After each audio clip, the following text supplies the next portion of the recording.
Good morning, y'all. Welcome back to Homestead. I'm filming vertically right now for the first few seconds of this video, and then we're going to switch it around. I'm doing something totally different. It's hot. If you can tell, it's hot here in central Alabama. So I'm inside, and what I have done is I have recorded screens on my phone, and I'm going to talk over it to you guys. And what we're going to talk about today are something called PFAS. PFAS. This is really a battle with gardeners, homesteaders. You think you're doing everything right because you're organic.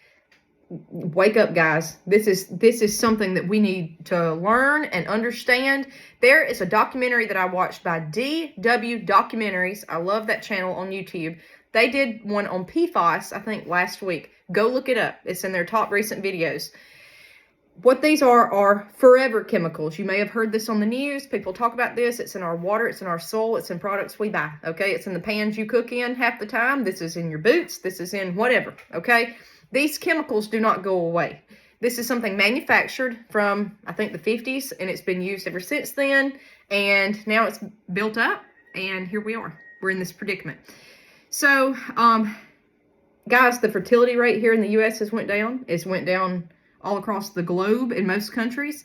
There's an increased rate of cancer. There's all sorts of diseases and problems going on. And they're saying that this can cause all of this. So I think we need to be aware. If you go out and grow your own food, you think you're being more healthier. But is your stuff contaminated? This is serious. This is serious. It's probably better than the store, but this is serious and we need to learn about it. So, guys, even if you farm organically, I've learned that this stuff can be in organic matter. So this is not good. Everything from water on up.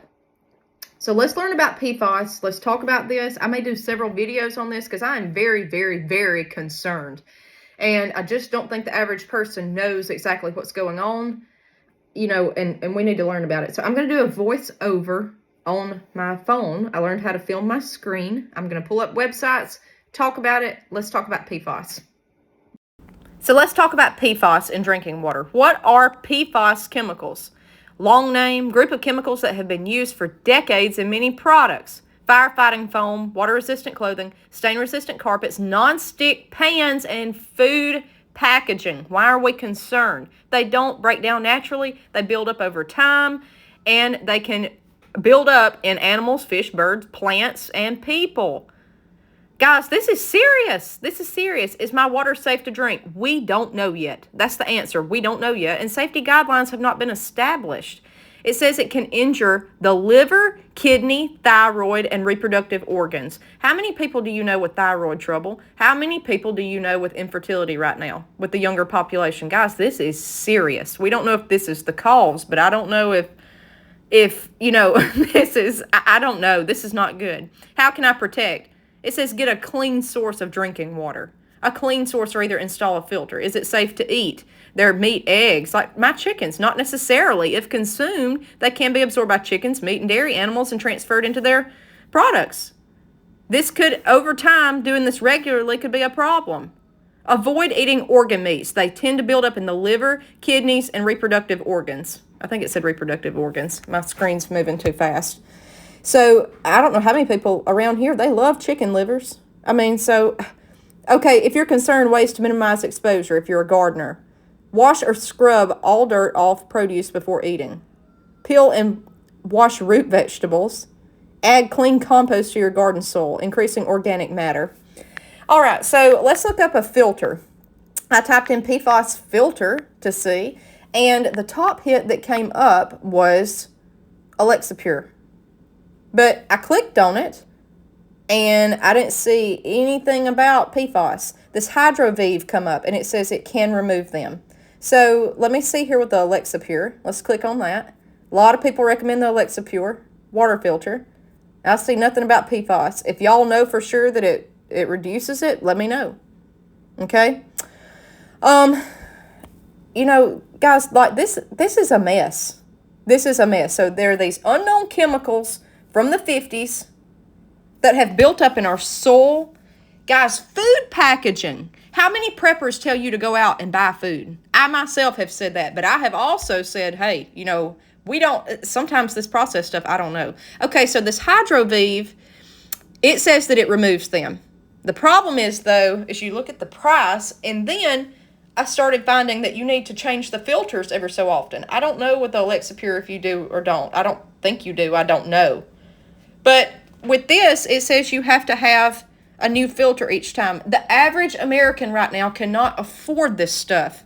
They can't. We should not be having to remove government chemicals out of our water and food. We should not be having to pay for this. This is crazy to me. So I clicked back on the Hydroviv where it said PFAS here. At first it didn't say it. This says it removes it. And there again, I mean, guys, this is crazy. This is crazy. We have no kind of water filter here. None. This stuff is not cheap. It's not cheap at all. So let's look up about PFAS again and what they are. So I scrolled down to, trying to see here where we were at. Forever chemicals. Remember, it said thyroid. How many people do you know have thyroid trouble? My entire family has thyroid trouble. Everybody. Okay, so we've got on this website here, and it says they can enter the food supply through plants and animals grown, raised, and processed in contaminated areas. Let's see here. Get some YouTube updates. Testing from bottled water.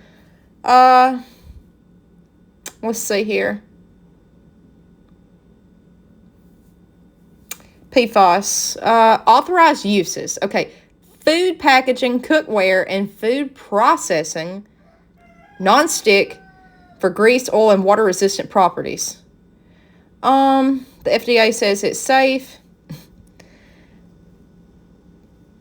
Let's see here. All right, authorized uses. Goes again. Paper food packaging.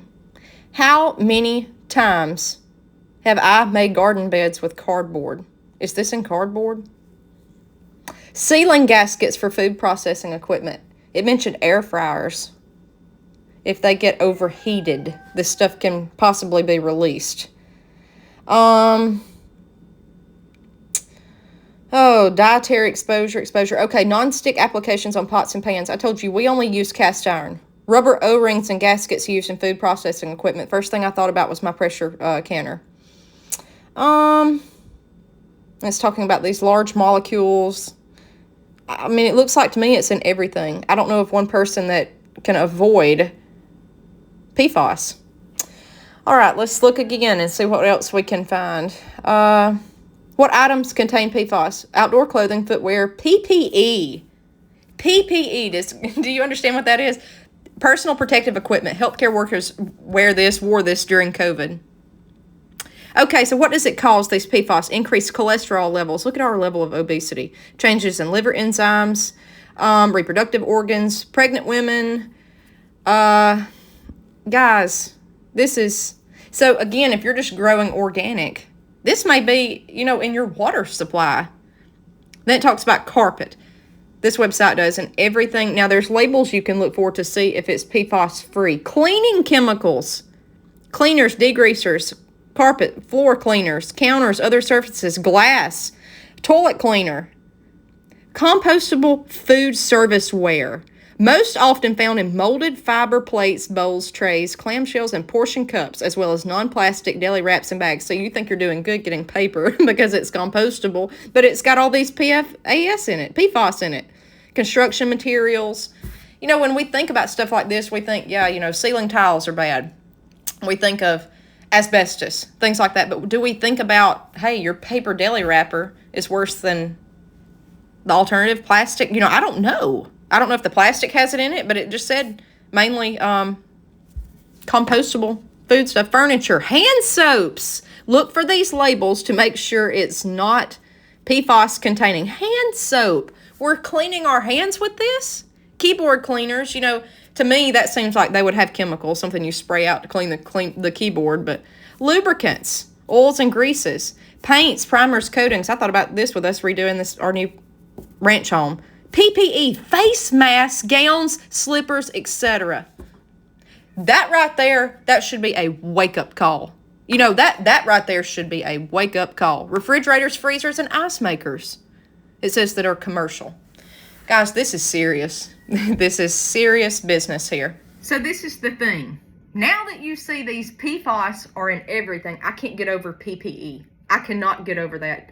Do you know how many healthcare workers don't know that? Probably a whole lot. So if this stuff can damage over time, and furthermore, every healthcare worker that's ever worn PPE, try to put on a respirator and a mask over that gown and see if you don't sweat. Can that stuff, once it gets wet, absorb into your skin? You know, we don't know. We don't know. Guys, this is serious, okay? But this is not just about healthcare workers. It's not about gardeners. It's not about farmers. It's about everybody, okay? Everybody is affected by this stuff. And yeah, I'm having a bad hair day, but I got on the right shirt. It says think straight. Guys, George Strait. Guys, this right here is terrible. It's terrible. So let's look at it like this. I want you to think really long and hard. This sounds stupid, but let's think. How does rain come down? Water is evaporated, goes up, comes down. Do you think these chemicals just go away? If Detroit, Michigan has PFAS in their water, but just say, I don't hear on this homestead, if I'm practicing organic methods, don't you think I might end up with this too? I think it's everywhere. I really do. What do you think is in the rivers? I mean, you think that the rain that absorbs from there and comes back down, the moisture does not have those chemicals in it? I don't know. It very well could. Guys, this is serious. I want you all to investigate this. I'm going to investigate it more. This is a wake-up call. Guys, even if you're organic farming, organic gardening, this means this stuff could still very well be in your food. Even if you do everything right. Just like, I mean, cardboard? Come on. I don't know of one person that farms organically that doesn't love the idea of cardboard and paper products that'll break down. Paper. I mean, what is this stuff in? I did see last night receipts that have a chemical coating from a store have these in it, or very well can. You know, I don't know if every company does, but this is serious. This is serious. I don't know. It looks like to me probably everyone's got it. And so how do you remove it? All that one website said was increase organic matter in your soil to try to decrease the amount of PFAS. Well, duh. If you have 1 grain of salt in a cup and that's all that's in there, that's all you've got. But if you put 1 grain of salt in a cup and put a cup of sugar on top, well, it's still there. It's not taking it out. It's just making the ratio lower, the amount. So this is serious. I want you all to go look this up. Let me know what you know about PFAS below this. And guys, we got to do something to combat this and try to figure out a plan, because this is serious. Check into what you buy. Check into what you use. We only use cast iron. That's it. That's all I use here. I made that change about a year ago because I heard that non-stick sprays have silicone in them, and I didn't really know about the PFAS, but I did watch a documentary on PFAS with Teflon, and I just did not want to use that anymore. So I want you to really delve into this and try to investigate it, and we'll keep talking about it here on the homestead. See you guys next time.